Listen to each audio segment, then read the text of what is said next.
got extra time to prepare for New Mexico. I guess I'm asking an obvious question here. How much does it benefit you guys? I don't know if one squad had more than another, per se. And yet this will be a pretty good, I want to say Donnybrook, but a pretty good, contest. Obviously, the guys that they have a good number of guys that I think will perform well, especially when it's time to showcase what they can do at the next level. And yet our guys will, I don't want to say methodical, but they are good about going to work and being able to go out this afternoon and practice. Is there perhaps some recall that's involved just because you did take a couple of days 2 weeks ago?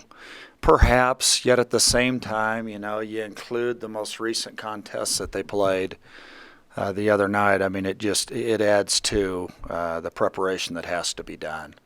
Is this every week's tough academically here, but is this a week where it's even more rigorous, and is that why you had the week off, or initially this week here at the academy, or? I don't think so. No, I don't think there was a correlation there at all. Okay. Your thoughts on Isaiah Sanders, and not so much of him not dressing, but the opportunity he has? Yeah, it's remarkable. I think that would be an understatement. I just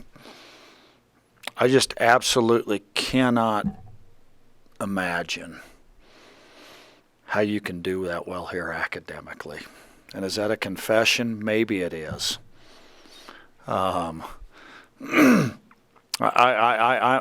It is astounding to see what the young men and young women do here daily at the United States Air Force Academy.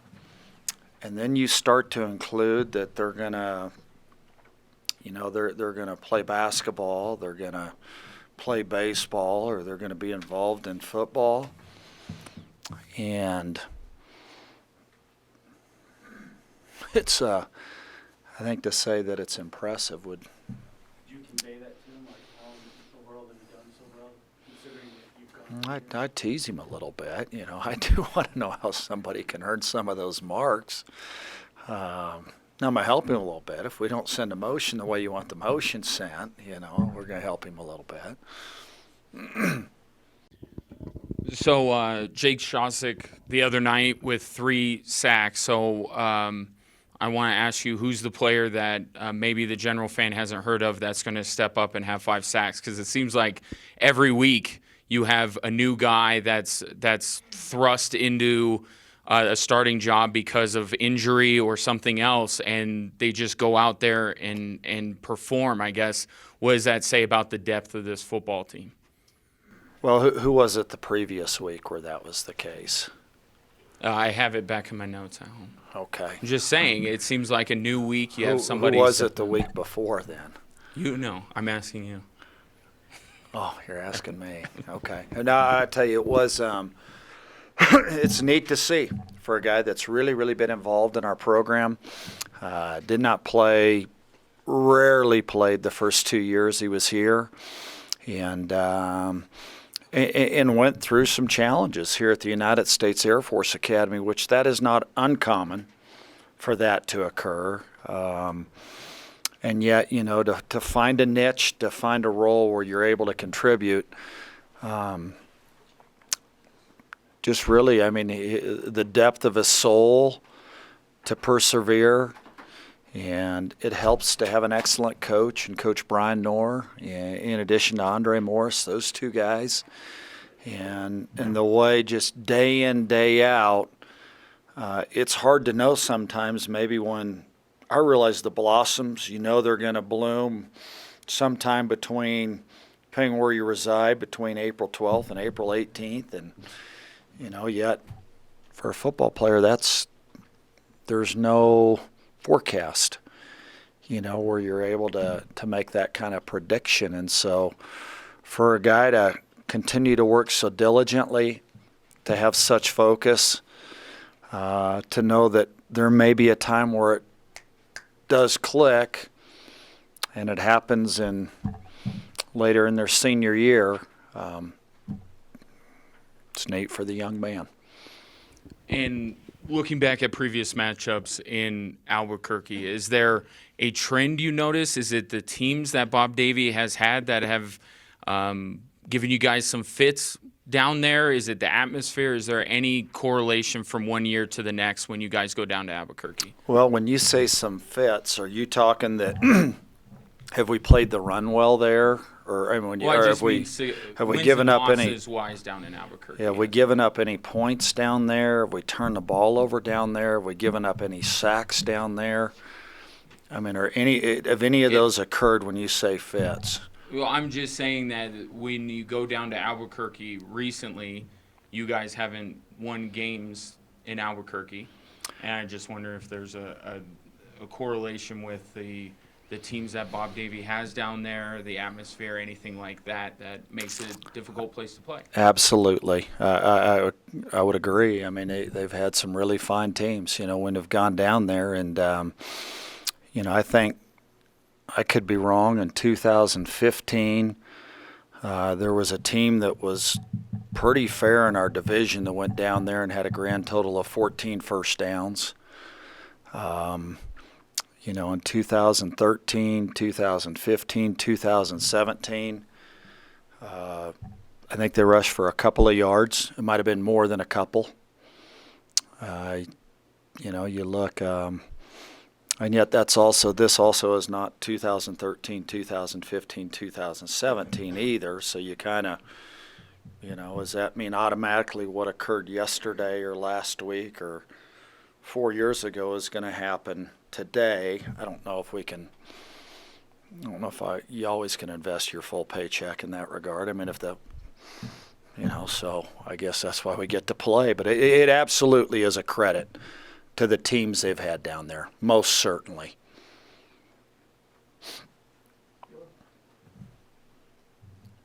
Troy, just a question about the overall body of work. Your team 8-2 in 10 games. How do you think when you look collectively at the season, are you pretty happy with what your team has been able to produce on the field? Well, that's just not where our sights are. No, we would never ever not want somebody to feel like what happened in the past, to become reactionary or, in the world of emotionalism, which that happens, and that's okay. We'd never not want somebody to have a natural spirit about them. We need to have a good, hard, diligent practice today in our pads. And now, it doesn't mean that, I think it happens after games sometimes. You can find somebody it's not always an age deal, but if you find somebody that's 20 or 21 and you can bring them in and, I won't say it's an interrogation, but if there's something you're trying to get there in terms of that fits a storyline, which I think that happens sometimes. But like I said, we're gonna move forward. It's what we have to do, and it's what we want to do. More importantly, you've talked a few times about Terrence Jamison bringing a pass rush element to that coaching position. Do you think that was evident in what happened at Colorado State, where there's some of his fingerprints on that? Well, I'd like the job that, like I said, between Terrence and Brian Knorr, Andre Morris, Alex Means, those four guys, their involvement with the primary four guys that do most of the pass rush. Now, there are times, we'll add on a defensive backer or an inside linebacker. But that area is made good improvement. I think, part of it, he certainly has a unique perspective in his approach. Yet at the same time, sometimes you've had guys that have played, and I think when you play with some background and some experience, you just get a little better at some of the nuances that are necessary, especially in the skill and the power part of rushing the passer. But I would think that's what makes it more impressive, is that especially that tackle position. You've had 5 guys start there, so there's been a lot of turnover and a lot of guys who hadn't played. Mm-hmm. And to get them game ready, does that speak to the depth or the coaching or combination of both? Yeah, it's the effort of the players. It's the quality. Obviously really, really well coached too. and just having some guys that are ready when their time comes. You know, you look, and yet we got to keep growing. We got to continue to improve. I know there are always, there are a good number of explanations why it's just too hard to improve when you have maybe a solid school academically or it works later in the semester. And yet I think you also, there's also a group that if you're progressing and have a little itch and an urge to learn, to work, where you can be a little better today than you were 3 weeks ago. And our guys are pretty good that way. And what about Chris Herrera has allowed him to, become a regular in that spot?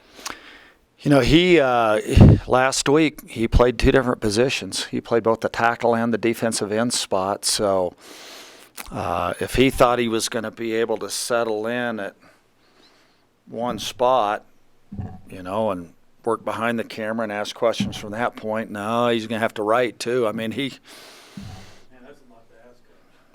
there's some versatility there, I mean, then you got to put a comma in the right place and some of those. Now he has improved, and he's gained a lot more strength than what he had probably 18 months ago. And he's always had good movement. His body's better, and just confidence-wise, the things that he's able to do. And he plays with lower pad level and does it more frequently down after down. And you mentioned over 18 months, but what about over the past, 6 weeks? Because, he played in 2 of the first 6 games, and now he's a starter at 2 positions. So what has changed quickly that's allowed you to see Well, it? it hasn't been quickly. Not at all. Now, again, I mean, I think anytime we can take something and we can frame it where it's instant, or right now it makes for, I think it's more grabbing in terms of, maybe some noise a little bit, or news maybe to a degree. It's so small and so incremental in what occurs. And so it's just the gradual, hard, grinding, small improvement that you make, but hopefully you have more than one day where that's the case. But let's do it on this day.